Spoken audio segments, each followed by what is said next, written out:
सच्चाई के रास्ते पर चलने वाले सच्चे और नेक इंसान का ईश्वर खुद मार्गदर्शक बन जाता है और उन्हें उनकी मंजिल तक ले जाता है।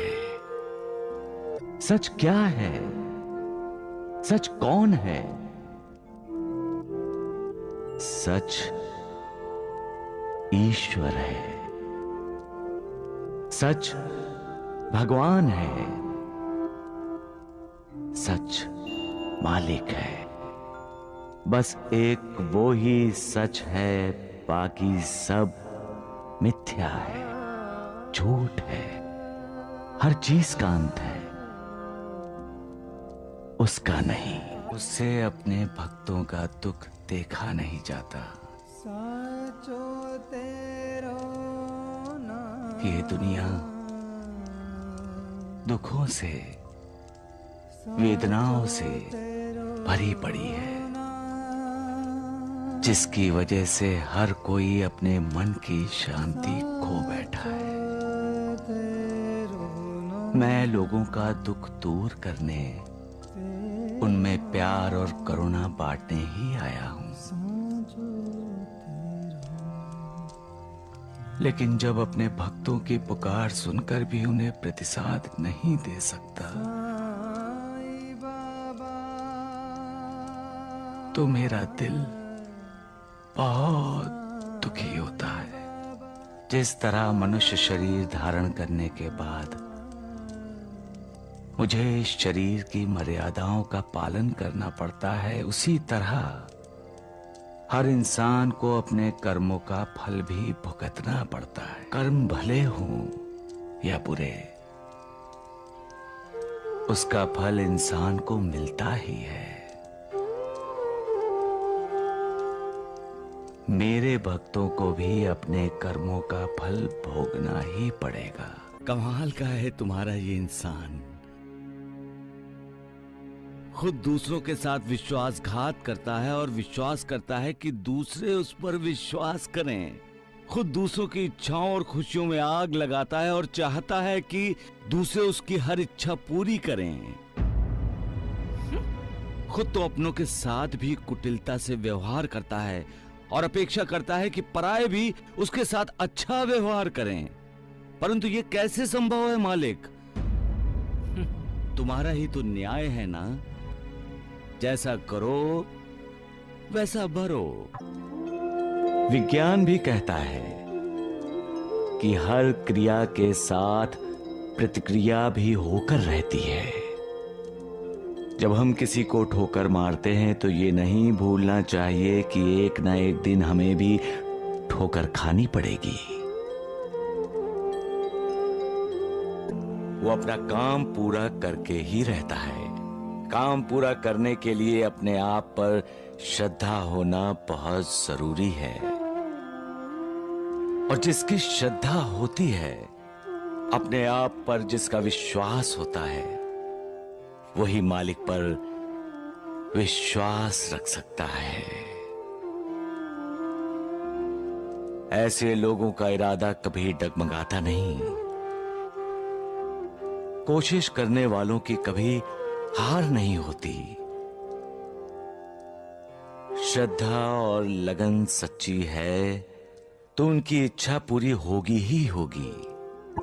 जो लोग भगवान से नाराज हैं या उन पर क्रोध करते हैं, उन्हें भगवान की लीला का पता ही नहीं है। उन्हें दोष अपने आप को देना चाहिए, अपने कर्मों को देना चाहिए, भगवान को नहीं। भगवान का अपना कानून है, कर्म करो और उसका फल भुगतो। अच्छे कर्म का अच्छा फल, बुरे कर्म का बुरा फल। कौन रोएगा और कौन हंसेगा, ये इंसान के कर्म तय करते हैं, इंसान नहीं। कर्म अच्छे होंगे तो वो हंसता है, मुस्कुराता है, खुश रहता है और दूसरों को भी खुश करने की कोशिश करता है। लेकिन जिस इंसान के कर्म बुरे होंगे, वो हमेशा क्रोध में रहेगा, दूसरों से ईर्ष्या करेगा, नफरत करेगा वो न खुद कभी खुश होगा न कभी दूसरों को खुश करने की कोशिश करेगा, क्योंकि दूसरों को खुश देखकर वो अंदर ही अंदर जलता जो रहता है। इसलिए दूसरों को रुलाने की कोशिश करोगे तो खुद भी रोगे, क्योंकि यही तो उसका दस्तूर है। एक हाथ से दो, दूसरे हाथ से लो, जैसा करो वैसा भरो। बांसुरी बजाने वाला जब बांसुरी में प्राण फूंकता है तब बांसुरी से सुरीले स्वर निकलते हैं। लेकिन अगर बांसुरी बजाने वाला बेसुरा हो तो बांसुरी बेसुरी हो जाती है। जिंदगी भी ऐसी ही है। पति पत्नी का सुर जब लग जाता है तो जिंदगी सुरीली होती है, और दोनों में सुर बेसुरा हो जाए तो जिंदगी बेसुरी हो जाती है। बांसुरी बेसुरी ना हो ये अपने हाथ में है, उसी तरह जिंदगी बेसुरी ना हो ये भी अपने हाथ में है। सबका मालिक हे। पति पत्नी तो जन्म जन्म के साथी होते हैं। दोनों एक दूसरे को जन्म जन्म का साथ देने का वचन देते हैं। पति के इस वचन पर भरोसे पर ही तो पत्नी अपनी ससुराल में प्रवेश करती है, और जब जान जाती है कि शादी के समय ली गई शपथों को पति तोड़ रहा है, वचनों को नहीं निभा रहा है, पत्नी का साथ नहीं दे रहा है, तब पत्नी पर मानो पहाड़ टूट पड़ता है। उसे लगता है कि सारी दुनिया उसके खिलाफ हो गई है। लेकिन यही पति जब अपनी हर शर्त पूरी करता है, अपना हर वचन निभाता है, पत्नी के हर दुख सुख में उसका साथ देता है, तब सारी दुनिया खिलाफ होने के बाद भी पत्नी का हौसला टूटता नहीं, उसका विश्वास डगमगाता नहीं।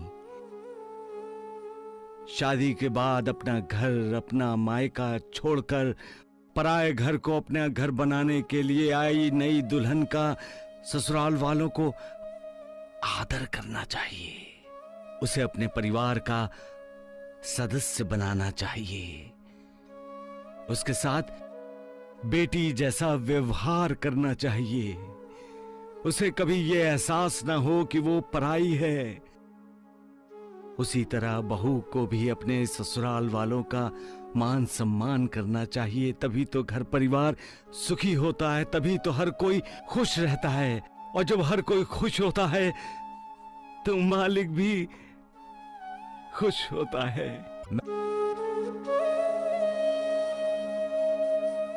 झूठ तब तक राज करता है जब तक कि सत्य का प्रकाश नहीं फैलता।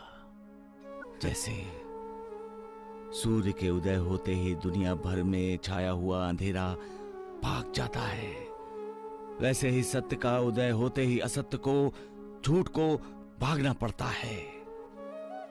झूठ अज्ञान का ही तो प्रतीक है, अंधेरा झूठ का ही तो प्रतिनिधि है, क्योंकि अंधेरे में हमें कुछ नजर नहीं आता। अंधेरा और अज्ञान झूठ नाम के रथ के दो पहिए हैं। इस रथ में जो सवार होता है वो ज्यादा दौड़ नहीं सकता,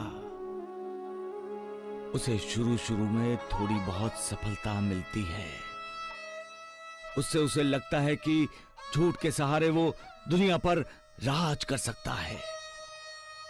लेकिन झूठ की बुनियाद पर खड़ी की गई इमारत पर जब सत्य का हथौड़ा पड़ता है तब वो इमारत मिट्टी हो जाती है। इसलिए कभी झूठ नहीं बोलना चाहिए, ना ही झूठ का सहारा लेना चाहिए, क्योंकि एक ना एक दिन झूठ का पर्दाफाश होता ही होता है। अज्ञानी इंसान जो कुछ भी सुनता है उसमें अपने मतलब का अर्थ ढूंढकर खुश होता है। वो जो भी कुछ देखता है उसी को सच मानता है, लेकिन वो सच नहीं होता। इंसान की गलत फहमी होती है, जिसका कारण है अज्ञान। किसी चीज का इंसान को जब पूर्ण ज्ञान होता है तब वो ना उसमें अपने मतलब का अर्थ ढूंढता है, ना ही उसे कोई गलत फहमी होती है, क्योंकि जो भी कुछ है वो ज्ञान के कारण उसे साफ दिखाई देता है। लेकिन जो अज्ञानी होते हैं वो अज्ञान के अंधेरे में भटकते हुए अज्ञान के अंधेरे को ज्ञान का उजाला मानते हैं और उस अंधेरे में ही अपने आप को सुखी समझते हैं। ऐसे अज्ञानियों के सामने जब ज्ञान का प्रकाश फैलता है, मतलब जब सच सामने आता है, तब उनकी उम्मीद टूटती है और वो दुखी होते हैं। सबका मालिक एक।